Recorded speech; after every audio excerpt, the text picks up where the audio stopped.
CAFA kecewa Malaysia mundur dari turnamen, bikin kejuaraan antar negara Asia Tengah berantakan.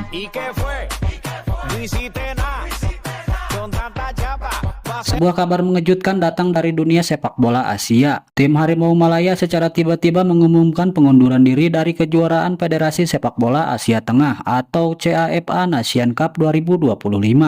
Keputusan ini tentu saja menimbulkan tanda tanya besar. Apa yang sebenarnya terjadi? Mengapa timnas Malaysia yang awalnya begitu antusias justru memutuskan mundur jelang turnamen? Keputusan mengejutkan ini diumumkan langsung oleh FAM atau Asosiasi Sepak Bola Malaysia. Melalui pernyataan resmi, dalam rilis tersebut FAM menyatakan bahwa meskipun merasa terhormat dan bersemangat untuk tampil di Piala CAFA Cup, ada satu alasan utama yang membuat mereka menarik diri. Turnamen ini dijadwalkan di luar kalender resmi FIFA. Apa artinya? Klub-klub tidak punya kewajiban melepas pemain mereka untuk tampil bersama timnas. Ini menjadi persoalan besar bagi Malaysia, yang sangat bergantung pada pemain naturalisasi yang berkarir di luar negeri. Pelatih Malaysia, Peter Kalamovski, menegaskan bahwa timnya memiliki banyak pemain yang bermain di liga top dunia seperti di Spanyol, Argentina, Kolombia, dan Jepang. Membawa mereka ke Tajikistan dalam waktu singkat di luar agenda resmi FIFA dianggap tidak realistis. Bukan hanya soal waktu perjalanan dan adaptasi cuaca, tapi juga soal kesiapan fisik dan mental bertanding di level tertinggi. Kalamovski tidak ingin memaksakan tim tampil dalam kondisi tidak ideal. Ia menyatakan bahwa mempertahankan kesehatan dan kebugaran pemain adalah prioritas. Bermain dengan skuad yang pincang tentu bisa berdampak buruk, bukan hanya pada hasil turnamen tetapi juga pada kepercayaan diri tim menjelang laga-laga penting ke depan. Menariknya, jadwal Piala CAFA Nation Cup 2025 sebenarnya tidak berubah sejak awal. Turnamen ini memang dirancang berlangsung pada tanggal 29 Agustus hingga 8 September 2025, yang berarti memang berada di luar FIFA Matchday. Meski sudah tahu jadwal itu sejak awal, Malaysia tetap mendaftar dan bahkan ikut dalam proses pengundian resmi. Itulah yang membuat keputusan mundur ini terasa mendadak dan mengecewakan. Terlebih lagi setelah Malaysia mundur, kini hanya tersisa 7 tim peserta di turnamen tersebut.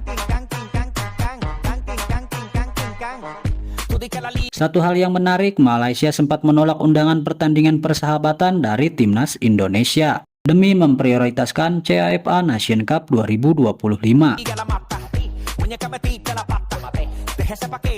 Namun, dengan mundurnya mereka, jadwal timnas Malaysia di bulan September kini malah kosong. FAM menyebut bahwa skuad Malaysia akan tetap berkumpul di Kuala Lumpur. Jika tak ada laga uji coba yang bisa disusun dalam waktu dekat, maka mereka akan memanfaatkan FIFA Matchday sebagai sesi pelatihan penuh tanpa pertandingan. Namun, banyak pakar sepak bola Malaysia menilai bahwa tim tetap harus menjalani setidaknya satu laga uji coba. Bukan hanya untuk menjaga ritme dan konsistensi permainan, tetapi juga karena Malaysia butuh poin untuk menaikkan peringkat FIFA. Sebagai informasi, Malaysia saat ini sedang dalam performa yang cukup baik di kualifikasi Piala Asia 2027.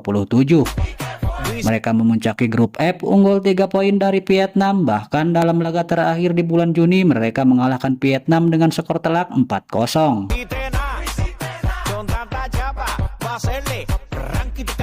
Menariknya, dari 11 starter yang turun di laga itu, 9 diantaranya adalah pemain naturalisasi. Hal ini menunjukkan betapa besarnya peran pemain naturalisasi dalam strategi Kalamovski. Jadi bisa dibayangkan betapa sulitnya menyusun skuad kompetitif jika para pemain andalan yang bermain di luar negeri tidak bisa hadir karena tidak dilepas oleh klub. Inilah yang membuat alasan utama FAM menarik diri, sebuah keputusan yang pahit tetapi bisa dipahami dari perspektif teknis dan jangka panjang. Mundurnya Malaysia dari CAFA Nation Cup 2025 menjadi perjalanan penting soal perencanaan, komunikasi, dan ketegasan dalam mengelola agenda timnas. Keputusan ini mungkin tidak populer, Tapi FAM dan pelatih Kalamovski tampaknya lebih memilih untuk fokus pada pembangunan jangka panjang termasuk menghadapi kualifikasi Piala Asia 2027. Sekarang yang jadi pertanyaan adalah, apa langkah selanjutnya FAM untuk mengisi kekosongan FIFA Matchday September nanti? Akankah mereka mengatur laga persahabatan atau justru fokus berlatih secara internal? Kita tunggu saja kabar berikutnya. Yang pasti, dunia sepak bola Asia sedang menyaksikan dinamika menarik dari negeri jiran ini. Dari tengah ke kanan dan ke sebelah kiri untuk disut, dan beliau menyempurnakan permainannya pada malam ini dengan jaringan daripada Nguyen Jian Lin, dan kita boleh nampak ini satu tangkapan